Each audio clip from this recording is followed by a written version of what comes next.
말씀이 있는 교회, 그 말씀 전하는 교회, 말씀대로 살아가는 교회, 말씀의 빛 교회.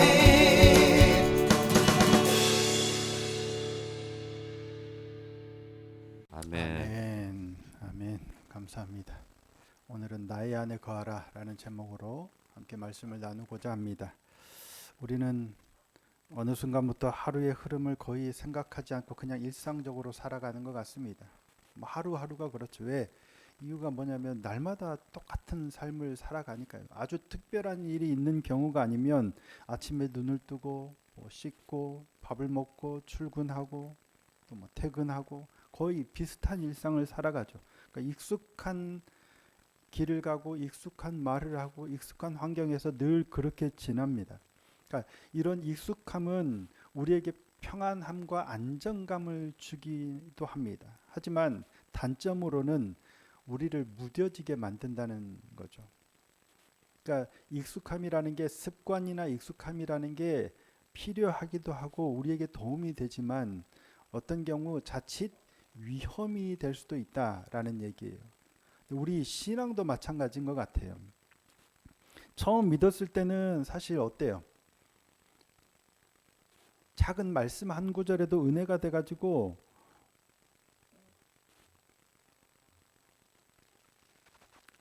막 눈물을 흘리기도 하고, 어떤 분은 보면 거의 한 반년 동안은 예배 때마다 우시는 분도 있고 막 이래요. 그런데 시간이 지나면서 우리의 신앙은 점점 익숙해지죠. 예배에 빠지지 않지만 기대는 줄어들고, 말씀도 알고 있지만 말씀에 대한 기대가 점점 줄어들어요. 오늘 본문이 바로 그렇게 삶의 익숙함, 신앙의 익숙함에 무뎌져 가는 성도들을 향해서 요한이 던지는 경고의 말씀 같아요. 요한 오늘 본문을 보면 12절부터 14절을 보면 요한은 세 부류를 향해서 말하죠. 아비들아, 청년들아, 자녀들아. 자녀들이든 청년들이든 아비들이든 사실은 아주 어린 연령대별로 구분해서 부르는 것 같지만 사실은 단순한 그런 연령 구분이 아닙니다. 신앙의 성숙 정도, 삶의 자리, 그리고 책임의 무게에 따른 어떤 그러한 구분으로 보여져요. 특별히 여기서 말하는 자녀들이든 청년들에 대비하면 아비들, 장년에 해당한다고 하겠죠. 우리 신앙적으로 이렇게 치환해 보면 어떨까요? 교회를 오래 다닌 사람들, 오래 믿은 이들, 신앙의 연륜이 있는 분들을 지칭하는 거라고 볼 수 있겠습니다. 공동체 안에서는 교회의 어떤 직분을 맡고 오래 다닌 그런 장년 성도들을 가리킨다라고 볼 수 있을 것 같아요. 그런데 요한은 그들을 향해서 책망으로 부르지 않아요. 오히려 이렇게 말하죠. 아비들아, 너희가 태초부터 계신 일을 알았음이라. 13절 말씀인데요. 함께 한번 읽어볼까요? 13절입니다. 시작.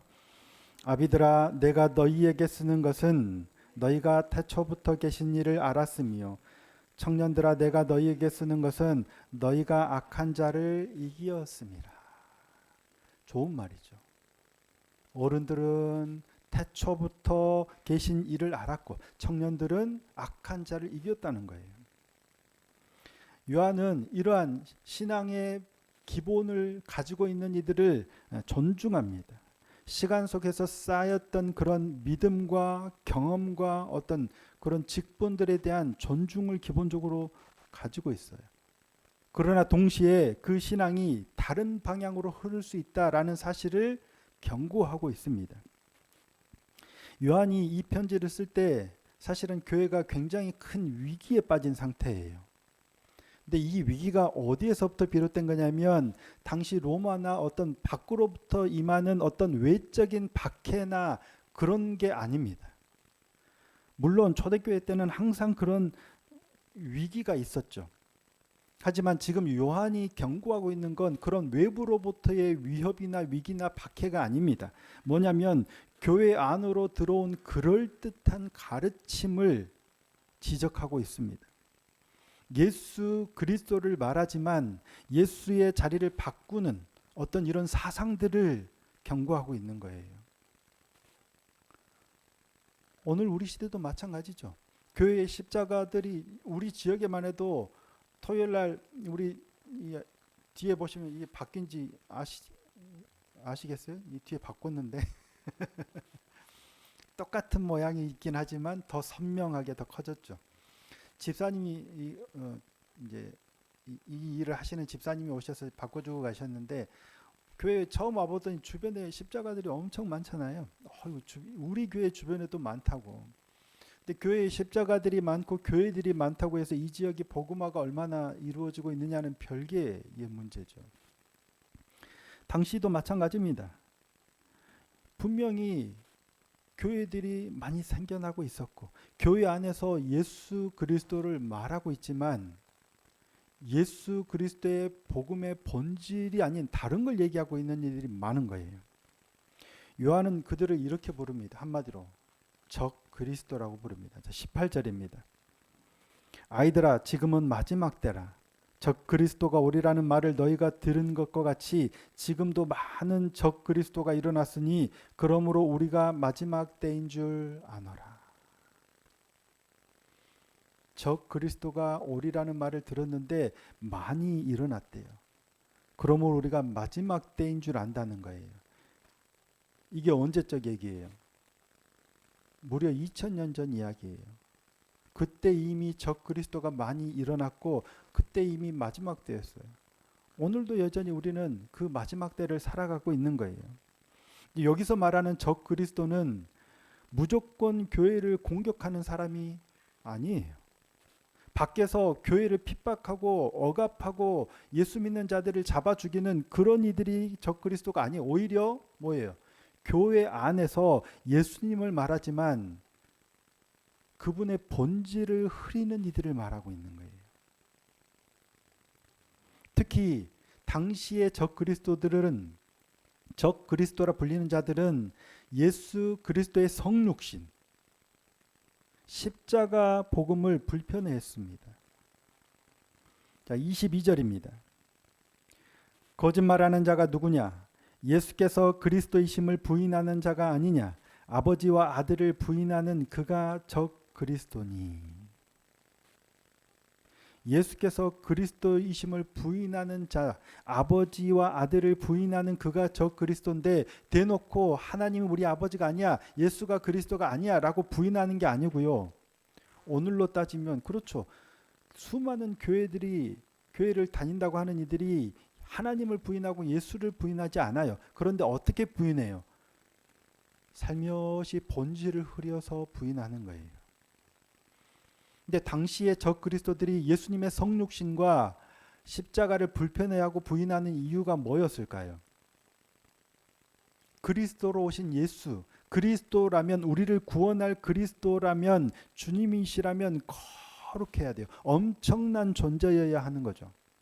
그런데 우리와 똑같이 연약한 인간의 모습으로 오히려 십자가에 달려 죽임을 당한 존재가 우리를 구원할 수 있는 그리스도일 수는 없다고 생각한 거예요. 그래서 우리를 구원할 그리스도로 오신 이라면 십자가에 죽임을 당할 수 없어 라고 생각하는 거죠. 그래서 당시에는 가현설이라는 이론이 굉장히 유행하기도 했습니다. 가짜로 나타났다라는 거예요. 그래서 예수님이 십자가에 달려 죽으실 때는 거룩한 예수님의 진짜 영은 떠나시고 그냥 육신만 남아서 죽임을 당했다는 거예요. 그거는 예수 그리스도가 아니라는 거예요. 필요할 때 임하셨다가 죽임을 당하실 때는 영혼이 떠나고 그냥 쓰레기인 육신만 죽임을 당했다라는 주장이에요. 이게 가현설이에요. 성경이 말씀하는 본질이 아니라 자기들이 생각하고 자기들이 기대하고 자기들이 바라는 그 그리스도를 주장하는 거예요. 근데 예수님은 어떠셨어요? 십자가에 달려 돌아가시는 그 순간까지도 그 육체 안에서 거하셨고 그분이 예수님이 그리스도세요. 근데 당시에 적 그리스도라고 하는 이들은 교회 안에 들어와서 우리를 구원한 예수 그리스도는 그럴 수가 없다는 거예요. 그렇게 지극히 높으시고 거룩하신 분이라면 그렇게 어떻게 당할 수 있냐? 그거는 가짜고 진짜는 죽기 전에 이미 떠나셨다라고 주장하는 거예요. 자기들이 생각하는 대로, 자기들이 바라는 대로 그런 존재를 믿고 따르는 거예요. 이게 우상 숭배예요. 성경이 말씀하는 있는 그대로의 복음을 전하지 않고 자기들이 생각하는 것으로 복음을 이렇게 포장해서 전하고 믿고 하는 게 우상이라고요. 근데 이런 잘못된 신앙, 이단들의 거짓된 가르침은 초신자만 흔드는 게 아니에요. 교회를 다닌 지 얼마 안 돼서 잘 모르는 사람들만 그러는 게 아니라 교회를 오래 다니고 신앙적인 경험이 많은 성도들도 오히려 노려요. 왜냐하면 교회를 오래 다닌 성도님들은 어떤 생각이 있어요? 이미 많은 것을 알고 있고 이미 많은 선택을 해왔기 때문에 나 다 알아. 나 다 들어서 알고 있고 이 정도면 알 만큼 알지. 그건 내가 다 겪어본 이야기야 라는 그런 자기 확신이 있기 때문에 오히려 넘어지기 쉽다는 거예요. 한국교회도 문제가 마찬가지입니다. 그러한 어떤 참된 복음의 본질이 아닌 다른 것들에 휘둘리는 이유가 자기 확신 때문이에요. 교회를 이만큼 다녔고 내가 성경을 이만큼 읽었고 내가 설교를 그동안 얼마나 많이 하고 많이 들었고 기도를 얼마나 오래 했느냐. 분명 소중한 신앙의 유산인데 이런 것들에 깔려서 자기의 확신이 돼버리는 거예요. 그러니까 성경이 하나님께서 성경을 통해서 말씀하고자 하는 그 복음의 본질이 아니라 내가 기대하는 걸 내 경험 위에서 이게 진리라고 확신해 버리는 그런 위험이 있다는 거예요. 그러니까 판단의 기준이 하나님의 말씀이 아니라 나의 경험과 나의 어떤 이성적인 이런 게 기준이 돼버리기 때문에 오히려 신앙이 오래된 분들이 이런 유혹에 무너질 수 있는 위험이 높다라고 경고하고 있는 거예요. 그래서 요한은 거듭해서 반복하죠. 뭐라고 반복해요? 처음부터 들은 것을 너희 안에 거하게 하라. 자, 24절 말씀입니다. 24절 말씀 함께 한번 읽겠습니다. 시작. 너희는 처음부터 들은 것을 너희 안에 거하게 하라. 처음부터 들은 것이 너희 안에 거하면 너희가 아들과 아버지 안에 거하리라. 아멘. 거하는 거예요. 처음부터 들은 게 뭐였어요? 복음이죠. 처음부터 들은 것은 새로운 정보가 아니에요. 기교에 있는 해석도 아닙니다. 단순해요. 예수 그리스도께서 참 하나님이시요 참 사람이시면서 십자가에서 우리를 위해서 자신을 내어주셨고 그분 안에 생명이 있으며 그분 안에 거하는 것이 신앙의 본질이라는 거예요. 어렵지 않죠. 되게 단순해요. 그래서 요한은 이걸 거듭 강조해요. 너희가 처음부터 들은 것이 너희 안에 거하면 너희가 아들과 아버지 안에 거하리라. 중요한 건 신앙은 자꾸 뭔가를 이렇게 쌓아 올리는 것이 아니라 우리가 처음부터 들었던 그 복음 안에 거하는 거예요. 근데 우리는 자꾸만 뭘 쌓아 올리려고 하니까 자꾸 문제가 생기는 거예요. 교회를 다니다 보니까 이것도 뭔가를 해서 이것도 뭔가를 더 해야 되고 뭔가를 막 더해서 쌓아가려고 하는데 그게 아니고 신앙은 처음부터 들은 그 말씀 안에 거하는 거예요. 거한다는 게 뭐예요? 히브리어로 샤칸, 그래서 네카 안에 거한다. 거한다는 게 뭐예요? 집 안에 머무는 거예요. 단순하게 방문하거나 어떤 일이 있을 때 들렀다 가는 곳이 아니라 그냥 거기서 사는 거예요. 필요할 때만 찾는 게 아니라 거기에 머무는 게 거하는 거죠. 기준이 되고 방향이 되고 돌아오는 자리가 되는 것, 이게 거함이. 요한은 이렇게 말하죠. 28절입니다. 주 안에 거하라. 이는 주께서 나타내신 바 되면 강림하실 때 우리로 담대함을 얻어 그 앞에서 부끄럽지 않게 하려 함이라. 주 안에 거하라는 거예요. 우리가 주님 안에 거하는 거예요. 예수님 안에 거하고 하나님의 말씀 안에 거하는 거예요. 그럴 때 우리가 바르게 신앙을 지키고 주님이 다시 오셨을 때 인정을 받는 거예요. 여기서 우리는 질문을 해야 되는 거예요. 나는 여전히 말씀 안에 거하고 있는가? 아니면 단순히 말씀을 활용하고 있는가? 많은 경우 특별히 목회자들이 위험한 경우 말씀 안에 거해야 하는데 이 말씀을 활용해요. 그냥 내 기대대로, 내 바램대로, 내 필요대로 말씀을 활용해요. 그러면서 내가 말씀을 알고 있다, 나는 말씀의 사람이다 라고 착각하는 거예요. 여러분들 아시는 분들 아시겠지만 한국교회 굉장히 유명한 존경받는 목사님이셨죠. 연초부터 구설수에 굉장히 큰 교회의 파장을 일으키고 있는데 모 교회 원로 목사님이셨던 저도 되게 좋아했던 분인데 근데 이분이 은퇴를 하셨는데도 불구하고 여전히 그 교회에서 이제 담임 목사님이 따로 있는데 은퇴하시고도 원로 목사로서 설교도 이렇게 번갈아 가면서 하고 계시고 그 아들이 그 교회에서 전도사 때부터 있다가 지금 부목사로 있는데 이 아들이 개척을 해야 된다라고 하면서 당회에다가 뭐 몇십억을 요구했다라는 제가 직접 확인을 못했으니까 이게 사실인지 아닌지는 명확하지 못하지만 그런 내용들 때문에 지금 문제가 되고 있어요. 이분이 교회를 크게 일군 건 다른 게 없고 이분이 되게 말씀이 좋아요.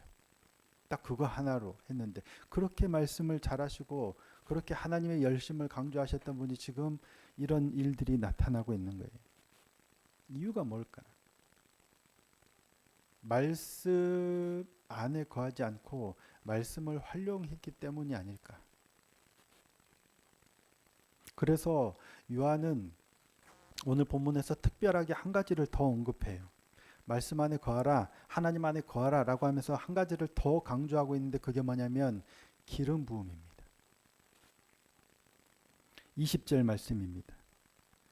너희는 거룩하신 자에게서 기름 부음을 받고 모든 것을 아느니라. 27절 너희는 주께 받은 바 기름 부음이 너희 안에 거하나니 아무도 너희를 가르칠 필요가 없고 오직 그의 기름 부음이 모든 것을 너희에게 가르치며 또 참되고 거짓이 없으니 너희를 가르치신 그대로 주 안에 거하라.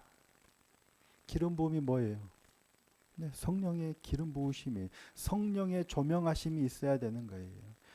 인간의 어떤 탁월한 지식이나 어떤 깨달음이나 우리 경험에 기반한 어떤 탁월한 해석들이나 좋은 말들도 필요하겠지만 그 위에 성령의 기름 부으심이 있어야 된다는 거예요. 성령께서 말씀을 통해서 진리와 거짓을 분별하게 하시는 은혜예요. 이게 기름 부음이에요. 우리의 신앙은 더 많은 자극이 필요한 게 아닌 것 같아요. 교회에 와서 예배하면서 막 자극을 받고 뭔가 막 이렇게 어떤 그런 건드려짐 필요하긴 하지만 더 많은 자극이 필요한 게 아니라 더 정직한 분별이 필요한 것 같아요. 그래서 오늘 우리가 할 수 있는 적용 몇 가지를 돌아보면 처음 믿었을 때 붙들었던 그 말씀을 다시 한번 곰곰이 생각해보고 붙드는 시간이 되었으면 좋겠습니다. 2026년을 시작하면서 우리 교회는 연말 이 송구영신 예배를 하면서 말씀 카드 뽑기 이런 거 안 합니다. 그 뽑은 말씀이 뭐 어떤 의미가 있을 수도 있겠지만 단순하게 그 말씀이 올 한 해 내 걸음을 붙들고 가는 게 아니기 때문이죠. 잠잠히 기도하시면서 우리에게 주시는 어떤 말씀, 주셨던 말씀이 있다면 다시 한번 그 말씀을 꺼내고 그 말씀이 지금도 내 삶의 기준이 되고 있는지를 점검하는 시간이 되었으면 좋겠습니다. 또 하나는 확신을 주장하기보다는 질문을 가지고 기도하는 겁니다. 주님, 지금도 제가 주님 안에 거하고 있습니까? 이걸 물어야 하는 거예요. 우리는 신앙이 오래되면 오래될수록 신앙이 깊어지면 깊어진다고 할수록 어쩌면 자기 확신에 빠질 위험이 있기 때문이에요. 그래서 늘 물어야 되죠. 주님, 제가 정말 주님 안에 거하고 있는 게 맞나요? 아니면 내 확신 위에서 내가 이렇게 가고 있는 것 아닌지를 물어야 하는 것 같습니다. 그 중요한 점검이 내 삶의 태도로 나타나는 거예요. 나는 쉽게 분노하고 쉽게 내 고집을 부리고 왜? 내 확신, 자기 확신이 강하니까 무조건 이렇게 해야 돼. 나한테 끌어오는 그런 위험이 있어요. 내가 좀 더 부드러워졌는지, 더 기다릴 줄 아는 사람이 됐는지, 수많은 선택 앞에서 내가 오늘 어떤 사람으로 살아가고 있는지를 점검하는 그런 한 해가 되었으면 좋겠습니다. 수많은 거룩한 말들을 통해서 내 신앙을 확고하게 해가는 게 아니라 내가 들었던 처음부터 알았던 그 말씀이 내 삶 가운데 어떻게 나타나고 있는지, 그렇게 하나님의 열심을 외쳤는데 실제 삶에서는 돈에 휘둘려 버리는 이걸 선택하는 어리석음이 나에게는 없는지 흔들리겠죠. 유혹이 됩니다. 저도 유혹이 안 되는 거 아니잖아요. 어떤 선택 앞에서 이게 옳다는 건 알지만 이게 우리를 유혹해요. 현실이. 그래서 현실을 택하려고 하지만 옳은 것을, 하나님이 명하신 옳은 것을 선택하려고 애를 쓰는 것, 이게 우리의 신앙의 여정이겠죠. 그 과정에 우리의 힘만으로 안 되기 때문에 도우심을 구하면서 성령의 기름 부음을 간구하는 거죠. 올 한 해 우리가 이렇게 성령의 도우심을 구하면서 말씀 위에서 더욱더 견고해져 가는 한 해가 되었으면 좋겠습니다. 조금 잘못 걸었어도 괜찮은 것 같아요. 잘못했다라고 하나님이 버리시는 게 아니라 괜찮다, 언제든 돌아오면 다시금 안아주시는 우리 하나님이시니까요. 그렇게 올 한 해 더 기도의 자리에서, 말씀의 자리에서 성령의 도우심을 구하면서 잠잠히 말씀 안에 거하며 그렇게 하나님 안에서 삶을 살아내는 복된 한 해가 되시기를 예수님의 이름으로 축복합니다.